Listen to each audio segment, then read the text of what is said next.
അത് ശരിയാണ്. Google maps ഓഫ്ലൈനായി ഉപയോഗിക്കാം. ഇന്റർനെറ്റ് കണക്ഷൻ ഇല്ലാതെ പോലും മാപ്പുകൾ ആക്സസ് ചെയ്യാനും നാവിഗേറ്റ് ചെയ്യാനും നിങ്ങളെ അനുവദിക്കുന്നു. എങ്ങനെയെന്നത് ഇതാ.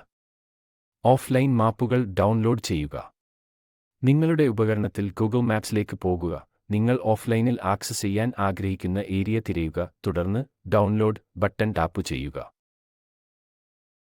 നിങ്ങൾ ഡൗൺലോഡ് ചെയ്യാൻ ആഗ്രഹിക്കുന്ന നിർദ്ദിഷ്ട ഏരിയ തിരഞ്ഞെടുക്കുക. ഡൗൺലോഡ് സ്ഥിരീകരിക്കാൻ ഗൂഗിൾ മാപ്സ് നിങ്ങളോട് ആവശ്യപ്പെടും.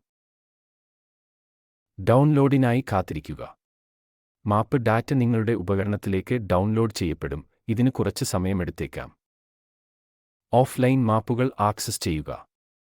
ഡൗൺലോഡ് ചെയ്തുകഴിഞ്ഞാൽ ഗൂഗിൾ മാപ്സിലേക്ക് പോയി മെനുവിൽ നിന്ന് ഓഫ്ലൈൻ മാപ്പ് തിരഞ്ഞെടുത്ത് നിങ്ങൾക്ക് മാപ്പുകൾ ഓഫ്ലൈനായി ആക്സസ് ഓഫ്ലൈൻ ഗൂഗിൾ മാപ്സ് നിങ്ങളെ ഇനിപ്പറയുന്നു അനുവദിക്കുന്നു.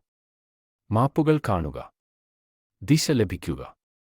സ്ഥലങ്ങൾക്കായി തിരയുക. തെരുവിന്റെ പേരുകളും നമ്പറുകളും കാണുക.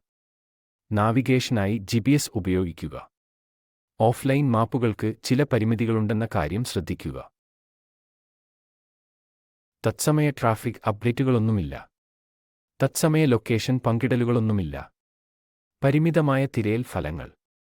എന്നിരുന്നാലും, പരിമിതമായ ഇന്റർനെറ്റ് ആക്സസ് ഉള്ളതോ മോശം കണക്ടിവിറ്റിയുള്ള പ്രദേശങ്ങളിലോ യാത്ര ചെയ്യുമ്പോൾ ഓഫ്ലൈൻ ഗൂഗിൾ മാപ്സിന് ഒരു ജീവൻ രക്ഷിക്കാനാകും.